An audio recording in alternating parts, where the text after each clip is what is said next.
गुरु की महिमा कही सके, कहाँ ऐसी मति मोरे। विनय सहित वंदन करो, चरण कमल प्रभु तोरे।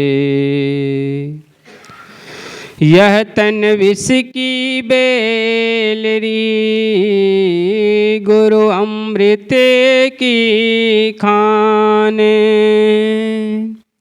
यह तन विष की बेलरी, गुरु अमृत की खाने।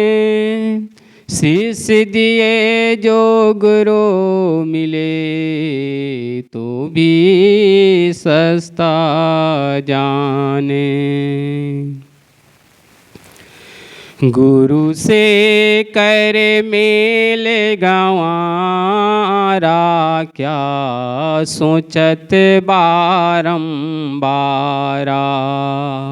गुरु से कर मेल गंवारा, क्या सोचत बारंबारा। क्या सोचत बारंबारा, क्या सोचत बारंबारा। क्या सोचत बारंबारा, क्या सोचत बारंबारा। गुरु से कर मेल गंवारा, क्या सोचत बारंबारा। गुरु से कर मेल गंवारा, क्या सोचत बारंबारा। जब पार उतरना चाहिए, तबे किवट से मिल रहिए।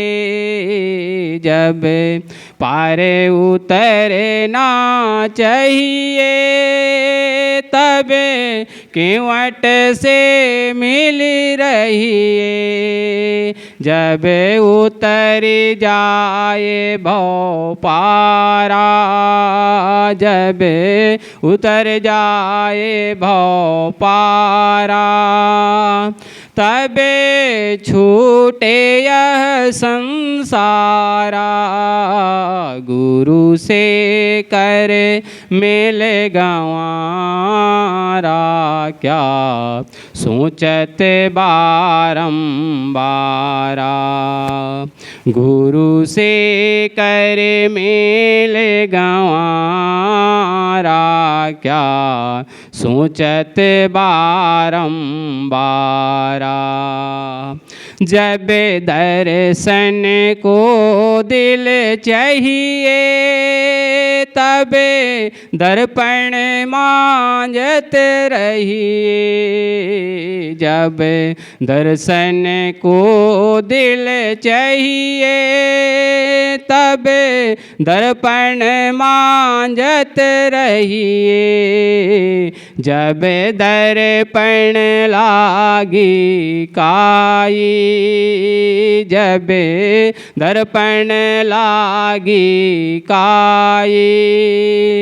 तबे दरस कहाँ थे पाई। गुरु से कर मेल गंवारा, क्या सोचत बारंबारा। गुरु से कर मेल गंवारा, क्या सोचत बारंबारा। जब गढ़ पर बधी बधाई, तबे देख तमाशे जाई। जब गढ़ पर बधी बधाई, तबे देख तमाशे जाई। जब गढ़ बिच होत सकेला, जब गढ़ बिच होत सकेला, तबे हंसा चलत अकेला, गुरु से कर मेल गंवारा, क्या सोचत बारंबारा, गुरु से कर मेल गंवारा, क्या सोचत बारंबारा। कहें कबीर देख मन करनी, वाके अंतर बीच कतरनी, कहें कबीर देख मन करनी, वाके अंतर बीच कतरनी, कतरणी की गांठ न छूटे, कतरणी की गांठ न छूटे, ताते पकड़ पकड़ हम लूटे, गुरु से कर मेल गंवारा, क्या सोचत बारंबारा, गुरु से कर मेल गंवारा, क्या सोचत बारंबारा, क्या सोचत बारंबारा, क्या सोचत बारंबारा। बोलिए सद्गुरु कबीर साहिब की जय।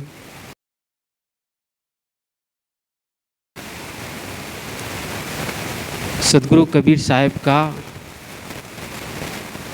आप सब लोगों ने भजन में सुना होगा। ये उनके भजन की शुरुआत है। गुरु से कर मेल गंवारा, का सोचत बारंबारा। गुरु करने के लिए भी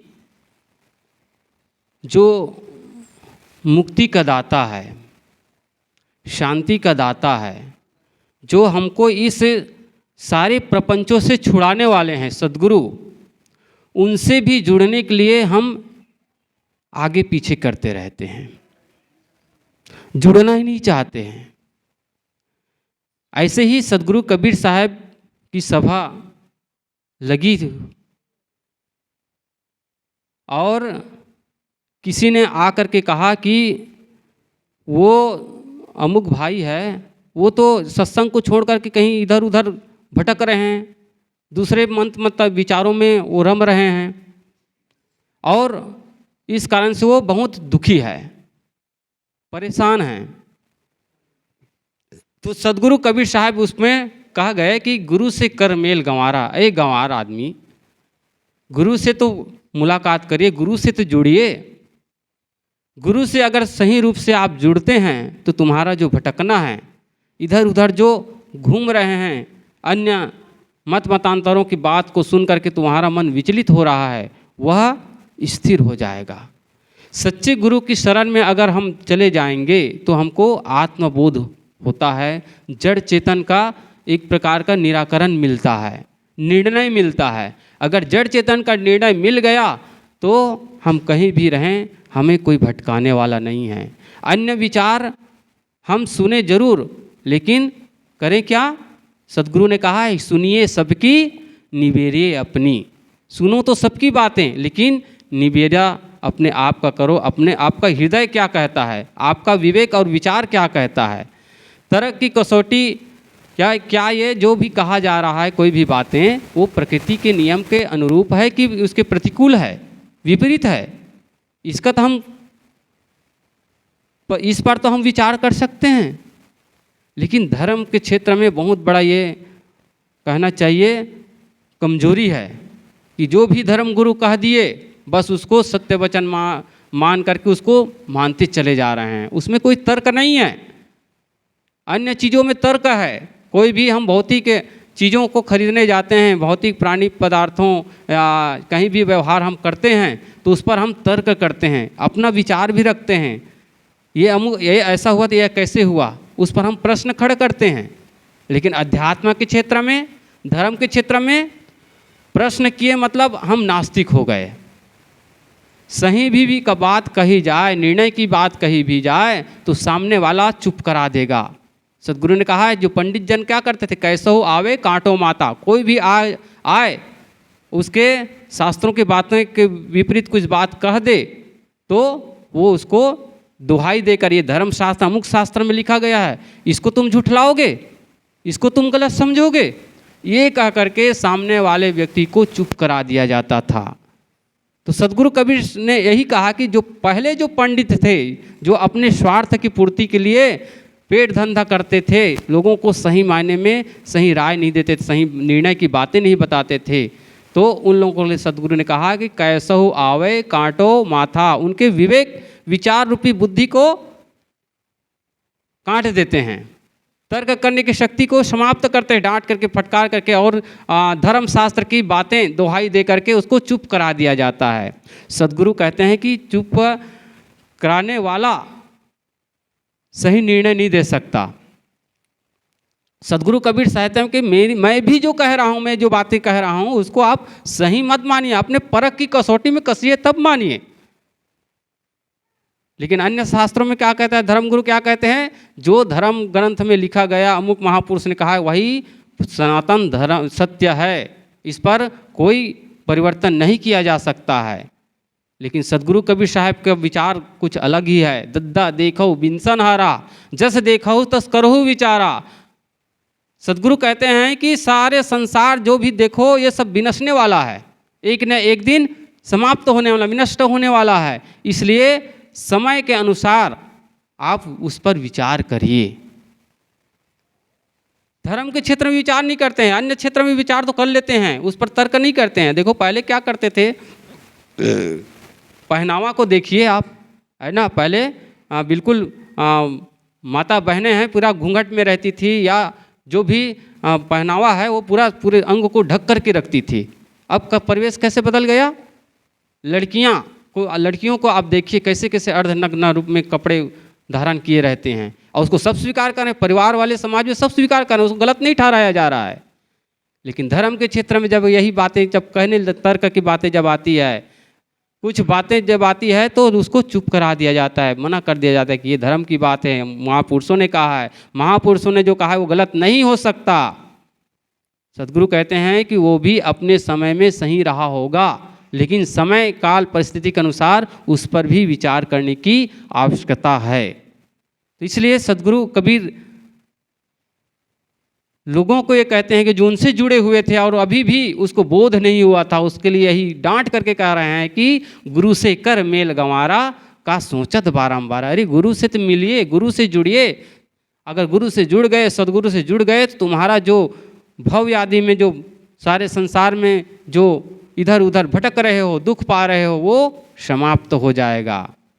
जैसे कोई नदी पार करना चाहता हो, नदी में अथाह पानी बह रही हो, बहुत गहरा हो, तब क्या करेंगे, हम मल्लाह का सहारा लेंगे, नाव का सहारा लेंगे, और उसके सहारे से हम इस पार से उस पार हो जाएंगे। ऐसे ही सदगुरु ही हमारे लिए मल्लाह है, हमारे इस भव सागर से तरने का एक माध्यम है, तैराने वाले हैं, लेकिन उसका हम बाँह नहीं पकड़ रहे हैं। जब पार उतरना चाहिए तब केवट से मिल रही। केवट कौन है, यही सदगुरु ही केवट है, जो नदी पार करने वाला है, जो पार कराने वाला है, इस भव सिंधु को पार कराने वाला है, संसार सागर से हमको पार कराने वाला है।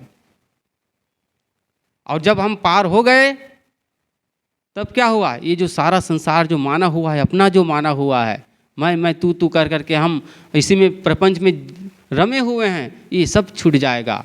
एक दिन हंस इस शरीर से जब निकल जाएगा तब क्या हो गया, शरीर तो पड़ा ही रहेगा, हंस अपने कर्म के अनुसार अन्य योनि में जा करके भ्रमण करेगा।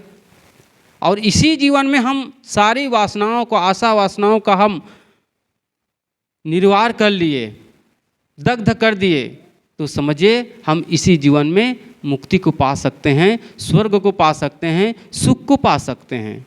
वैसे सुख तो सब चाहते हैं, सुख सब चाहते हैं, चाहे वो ज्ञानी हो, चाहे अज्ञानी हो, चाहे बूढ़ा हो, चाहे बालक हो, चाहे स्त्री हो, चाहे पुरुष हो, कोई भी हो, सब सुख चाहते हैं। मानव ही क्या, अन्य मानवेतर प्राणी हैं, वो भी सुख चाहते हैं।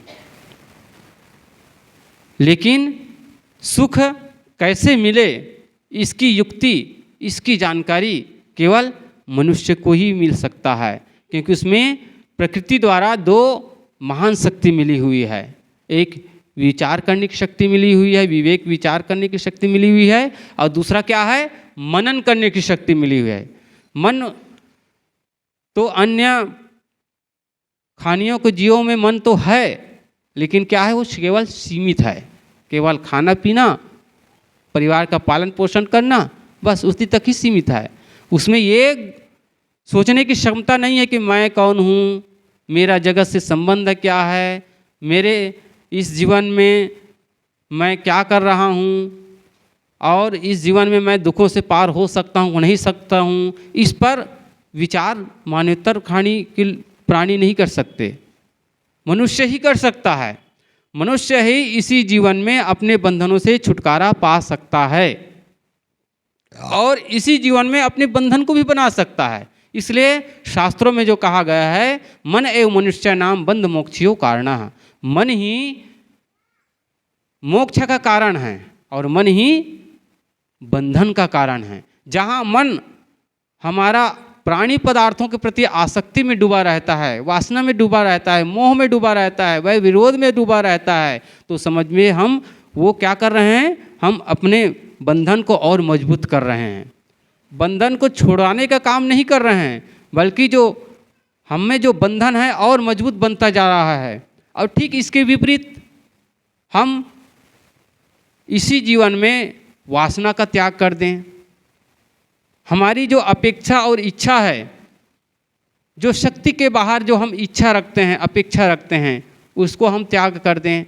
परिवार को केवल परिवार के रूप में ही देखें।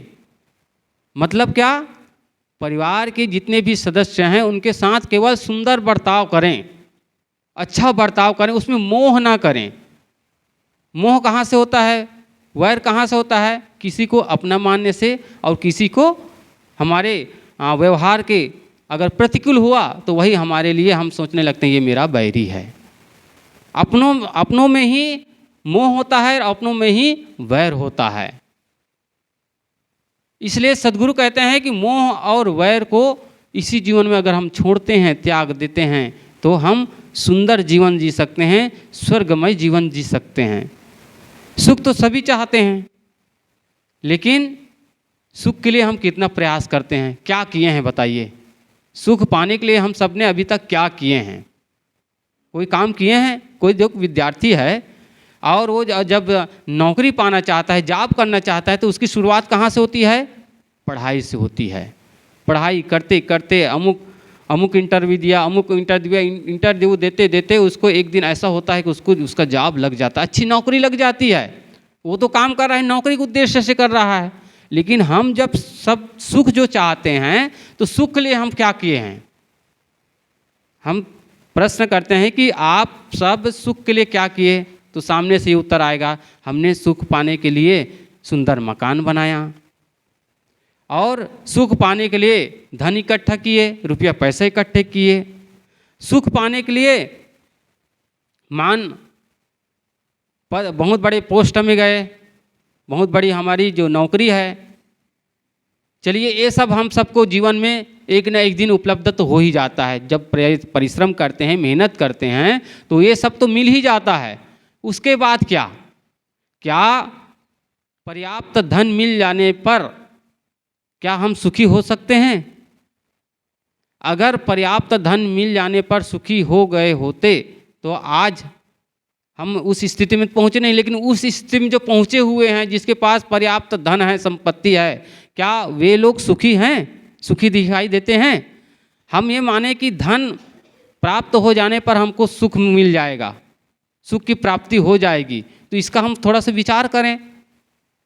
अभी तो खैर हमारे पास उतना धन नहीं है जिसके हम चाहना कर रहे हैं, लेकिन और लोग तो हैं जो उसे धन को पा चुके हैं, उसके पास पर्याप्त धन संपत्ति है, करोड़ों की संपत्ति है, तो क्या वो करोड़ों की संपत्ति पा करके वो सुखी हैं? प्रायः देखा जाता है कि जिसके पास जितना धन होता है, संपत्ति होती है, वो बहुत टेंशन में रहता है, बहुत चिंतित रहता है।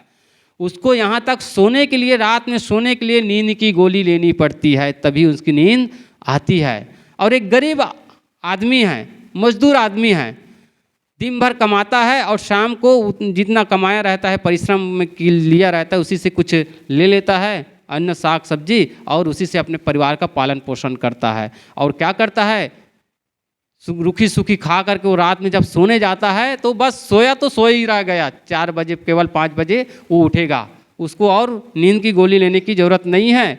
तो क्या हम ये माने कि जिसके पास धन दौलत है, पर्याप्त धन है, वो सुखी हो गए? कहाँ मिलता है।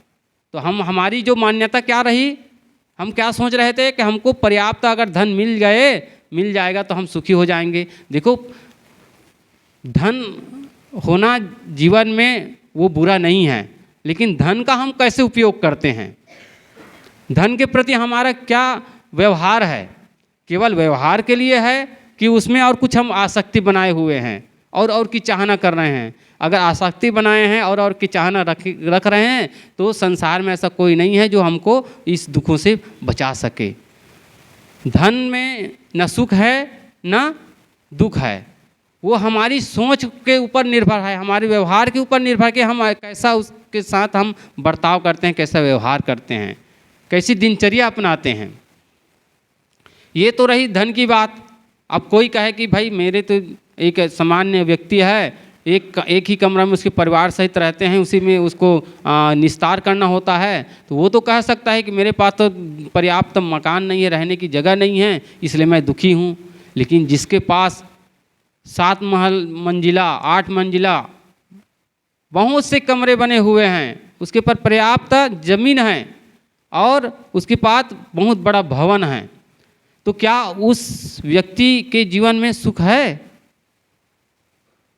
बड़ा मकान होने पर अगर सुख मिल जाता तो आज हम देख रहे हैं बड़ी बड़ी इमारत जो बना करके रखे हैं, जो व्यक्ति है, जो आदमी है, उसके मालिक है, उसके जीवन को हम पहचान लें, उसके जीवन को देख लें, झांक लें, क्या वो सुखी है? वो धन के नाते, मकान के नाते सुखी नहीं है। अगर सुखी है तो अपनी समझदारी की वजह से वो सुखी है। वो हमारे लिए सुख सुविधा हमको उपलब्ध करा सकती है, पर्याप्त मकान है, रहने बसने के हमको सुख सुविधाएं मिल सकती है, पर्याप्त धन है तो उसका हम सही सदुपयोग कर सकते हैं और नई नई टेक्नोलॉजी की जो सामान खरीद करके हम उसका उपयोग कर सकते हैं, इतना ही उसका लाभ है। और धन दौलत और बड़े मकान की आलोचना नहीं की जा रही है, हम उसका उपयोग क्या करते हैं, उसके प्रति हमारी दिनचर्या क्या है, उसके प्रति हमारा लगाव क्या है, इस पर चर्चा हो रही है। अब कोई कहे कि मुझे बड़ा पोस्ट मिल जाए, बड़ा पद मिल जाए तब मैं सुखी हो जाऊंगा। आज देखिए बड़ा पोस्ट कौन सा है, बड़ा पद कौन सा है। आज आप इस देश के ही प्रधानमंत्री को लीजिए, वो सबसे बड़ा पद ही है, राष्ट्रपति है, उसका पद बहुत बड़ा है, लेकिन उसकी जिम्मेदारी कितनी है? वो शांति से रहते हैं, उसको देश चलाना है, अपने ही जो पार्टी है उन लोगों के मन को भी देखना है, उन लोगों को भी संतुष्ट करना है, उसको तो बहुत बड़ा उसका विस्तार है। तो जिसको बड़ा पद मिल गया तो मैं सुखी हो जाऊंगा, ऐसा कोई माने तो आप देखिए बड़े बड़े पोस्ट में हैं, उन लोगों के जीवन को देखिए कितना सुखी है, हम जान सकते हैं। अगर सुखी भी है तो वो समझदारी की वजह से सुखी है। तो सद्गुरु संत हम सबको ये बताते हैं कि जो कुछ भी हम सुख ढूंढते हैं वह प्राणी पदार्थों में ढूंढते हैं, पद प्रतिष्ठा में ढूंढते हैं, और अगर मिल भी जाए तो आदमी उसमें संतुष्ट नहीं रहता और की चाहनाएं उसके जीवन में उत्पन्न होती जाती है। तो सुख कहाँ मिला उसको? कुछ समय के लिए संतोष हुआ, चलो मेरे पास इतना मिल गया, हो गया, लेकिन वही क्षणिक सुख जिसको कहा जाता है, कुछ समय के लिए मिला, फिर उसका दिमाग जाएगा कि अरे मेरा मकान तो मैं तो चाहता था इतना हो गया। अगल बगल को देखता है उसके पड़ोसी के तो उसके दुगुना मकान बना हुआ है। तो अगर समझदारी नहीं है तो वो ईर्ष्या में वो पड़ जाएगा कि ये मेरा जो पड़ोसी है इसका तो इतना मकान हो गया, इतना बड़ा हो गया, मेरा तो छोटा पड़ गया। तो उसी में वो उसका मन विचलित रहेगा। सद्गुरु संत हम सबको कहते हैं जितना मिला हुआ है उसको संतोषपूर्वक हम जीवन यापन करें। धन कमाना, बड़े मकान बनाना या पद प्रतिष्ठा को पा लेना ये कोई बुरी चीज़ नहीं है, वो तो सबको ही करना चाहिए समाज के प्रति। लेकिन उसके प्रति हमारी जो रवैया होता है, हमारी जो आसक्ति होती है, हमारी जो वासना होती है, उसको छोड़ने की बात हो रही है। तो सद्गुरु ने यही कहा कि गुरु से कर मेल गंवारा का सोचत बारंबारा। सद्गुरु संत हम सबको इसी की सीख देते हैं और इसी की सीख के अनुसार यदि हम चलते हैं तो निश्चित रूप से हम जो मानव जीवन मिला हुआ है सुख और शांति पाने के लिए और आत्म कल्याण करने के लिए, तो इसकी हम ये सार्थकता होगी और इसके अनुसार हम अगर चलेंगे तो निश्चित ही हम सुख और शांति को प्राप्त कर सकते हैं। थोड़ी देर मैं अपना विचार रखा, इतना कहकर अपनी वाणी को मैं विराम देता हूँ। बोलिए सद्गुरु देव की जय।